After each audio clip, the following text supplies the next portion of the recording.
I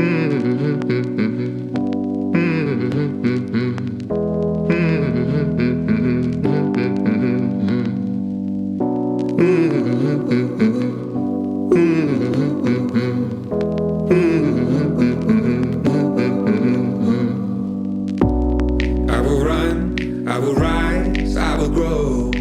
Good evening, gang. I literally ran here because I was planning on coming to see Harmonious, and then I decided not to, and then I got FOMO and I ended up here. We have about 2.5 hours before it starts. I'm gonna try to get a last minute dining reservation or at least a last minute dinner before seeing this brand new nighttime spectacular. And you guys are already here, so you might as well come along. It's based off our name. It is a perfect clear sky tonight, perfect for fireworks.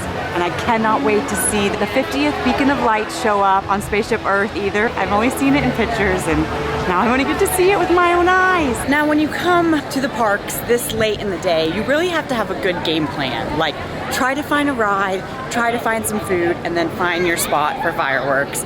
So me coming alone, I would like to try to get on a single rider line because I think that's gonna get me on a ride the fastest. And luckily, I know of a really good ride here that has single rider. Oh yes, test track will suffice. I'm not sure if the single rider wait is even open right now, but that's all right because the standby time is only 30 minutes and the queue is basically 30 minutes. I haven't done this ride in so long, super excited. And just our luck, single rider is available. Lucky number 7 design station here. Let's see what we can build. Travis isn't here. He's the motor vehicle dude. I'm an efficiency girl. I love efficiency. Let's see. I kind of like this blue one. It looks like a BMW. Yes, you. Get ready to test your design. Oh, I love this. I love just walking into a theme park and immediately on a ride.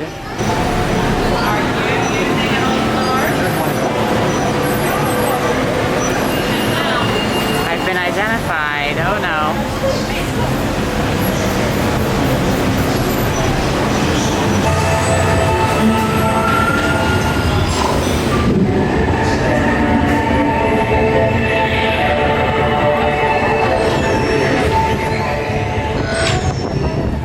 Begin with the capability test to see how your vehicle designs perform under challenging weather and surface conditions. Connecting to OnStar. SIM-card performance data acquired.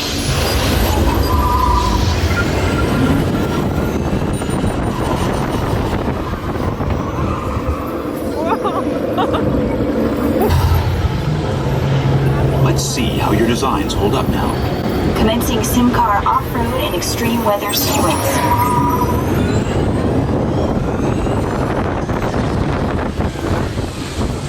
Now let's see how your vehicles compare when it comes to their efficiency. Scanning SIM-car for optimal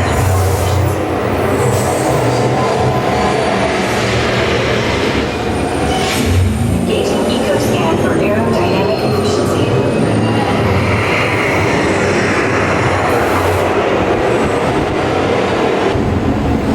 Commencing responsiveness test. Okay, the responsiveness data is now being synchronized.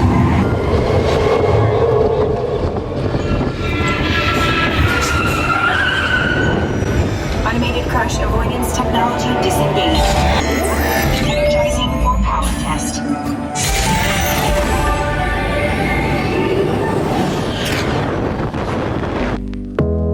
I will climb to the place I belong. I will fight like the world's never known. Like the world's never known.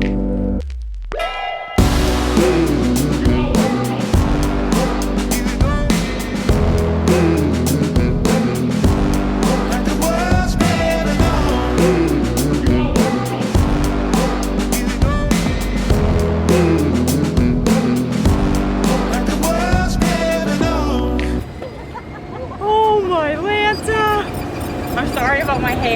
It was whipping back and forth.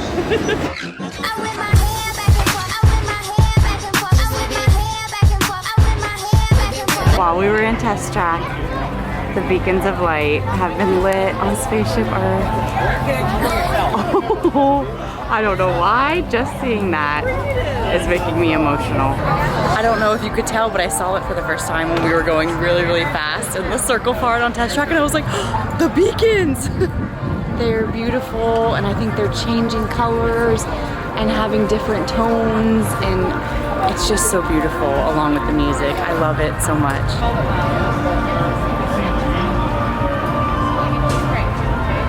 And so I think that is my cue to head into the World Showcase, because everything else that's going to be available to me tonight, I think, is going to be out here. We might try some food and wine. I don't know if you guys even know this, but food and wine is still going on. I feel like the 50th has completely taken over. These new fireworks have, you know, taken over, but I'm a big foodie, so I'm always still thinking about the food. All right, so of course I hopped into Mexico. I tried to get a dining reservation there, but of course no go. You guys, I'm going out here on a limb. I know that last minute dining reservations on a Saturday night at Epcot during the 50th anniversary is a crazy thing to do, but I'm just hoping something will pop up that I will enjoy. Since eating in Mexico was a bust, I think I deserve a bite. A snake bite, that is, over here at the Rose and Crown. And this is a snake bite. It's one of their pub blends, and an imperial pint is $10, and it's half cider and half heart. And I just love this little phone booth that they have right outside the Rose and Crown. You can just take fun photos. And I have decided I would like to have my snake bite in a booth. Like, why not? Let's try to do this one-handed here. Oh my goodness. Can I sit this up here? It is very tiny in here. Now I can officially say I've had my snake bite beer and cider and a British telephone booth. It makes it taste way more British for some reason. And echoey, hello! Alright, good times. Let's go see if we can go find a real dinner. This isn't gonna film me. And walking through the United Kingdom, I just can never not stop and admire this little secret garden. It is just so stunning and beautiful over here. If Travis could redo my proposal, this would be pretty lit also. All right guys, take notes. This is a beautiful and very romantic place. And speaking of very romantic special events, there is some sort of wedding or private party happening here between England and France. I love this little area. Oh, I wish I was a part of the party. Look how close we are, and they're gonna get to see glorious, harmonious fireworks. And yes, I kind of knew I was gonna be here, so you guys are probably thinking, why didn't you just pre-make a dining reservation? I've had this park reservation forever. Well, I actually did. I had it at Chefs de France because I had never eaten there before, and then I thought maybe I could get a window seat and see fireworks from there.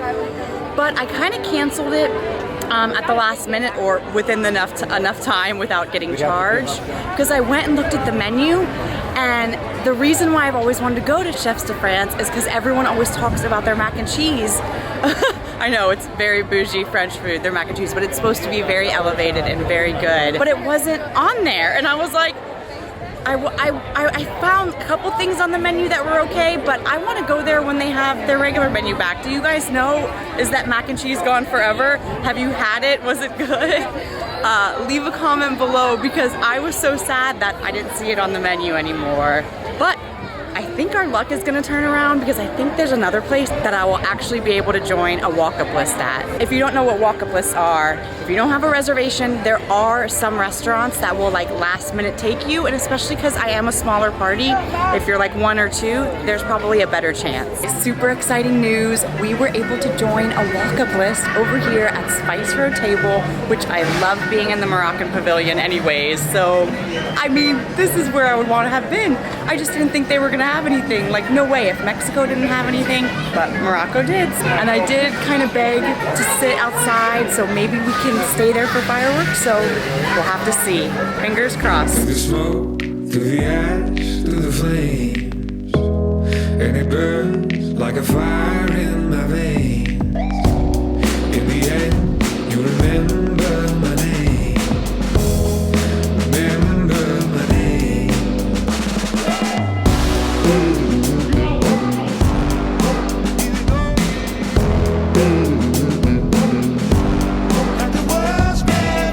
And I have made it to my table right outside on the patio, and I'm so hungry. I can't even think about if I'm gonna be able to see fireworks or not, or if I need to move to see them. I'm just excited to have got a dining reservation to get some food. And I just love the beautiful lanterns that are in here, giving off the most Moroccan magical glow. I think they do dim them though before the fireworks go. This is just an amazing spot for people watching.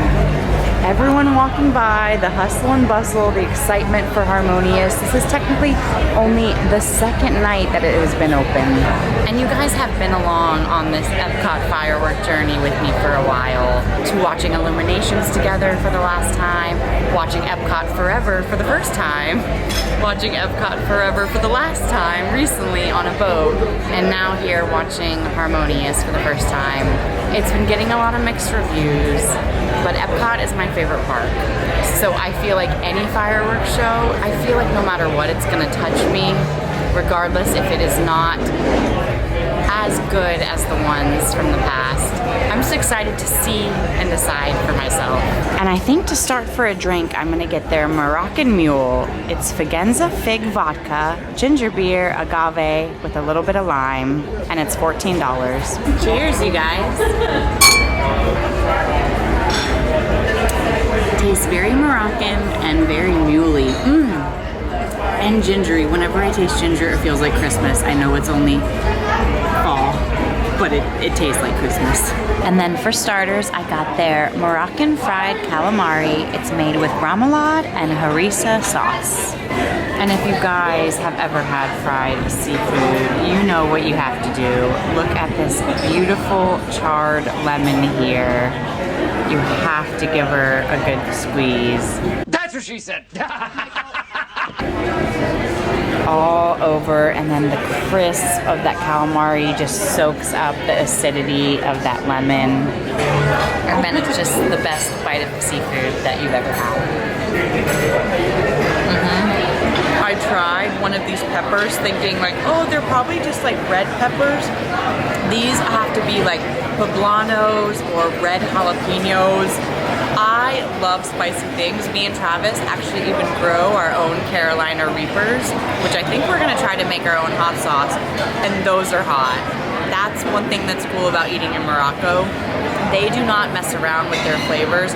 They're not gonna Disney downplay it for you. They're going to give you the delicious, intense Moroccan flavors. You know, usually with calamari, you have the little circular rings, and then you might have a couple like tentacle guys. I don't play with your food, kids. Do not attempt this at home. I just have to show you this guy. That is a full-on squid, right? I mean, I know that it's octopus. I know that. But to see, I mean, this would creep Travis out. Travis is not a seafood person, but how cool is that? Lots of legs on this calamari. And it's definitely filled up a little bit since I got in here. A few tables left, but I'm hoping that I'm gonna be able to maybe stand or squeeze in. They do have it like kind of roped off right there because you pay extra for a little Moroccan dessert party, those like first couple tables. But hopefully we can somehow see the fireworks without leaving the comfort of our table too much. I did a no-no. I'm on a solo trip and I ordered dessert too. It's a special occasion, come on. Premiere of Harmonious. I had to get the Moroccan dessert platter. And it is served with berries, an almond loaf, an almond cookie, and of course, baklava. All right, it's starting, you guys.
table to finish off my quick little dessert. I had to evacuate for a little bit outside to get a clearer picture, but I still love the view from here. Definitely might have to come back and do a dessert party so I can have this waterfront view. And finally, we have been waiting to be up close and personal with these guys all night, the Beacons of Light. Look at them. And I'm just chilling here under the beacons now, taking in the day. It was definitely a whirlwind racing here, not knowing if I was gonna find a dining reservation or a fireworks spot. When it comes to Harmonious, I was such an Illuminations fan. I don't know if I'm fully there for Harmonious yet. I actually preferred, I think, Enchantment at Magic Kingdom a little bit more, even though Epcot's my favorite park. But like I always say, I want to give it a second chance, a third chance, fourth chance, fifth chance. I'm gonna give it so many chances. There were a lot of aspects I did like about it. I loved the different language versions of the popular songs. But for a night that was completely not planned, I feel like we had such a great night. It's getting me so excited to officially move here. If you guys didn't know, I just announced that I'm moving to Orlando, so more solo random nights like this are gonna be coming soon. But for now, from below the beacons, peace, love, and positivity, and all the good things, you guys. Bye.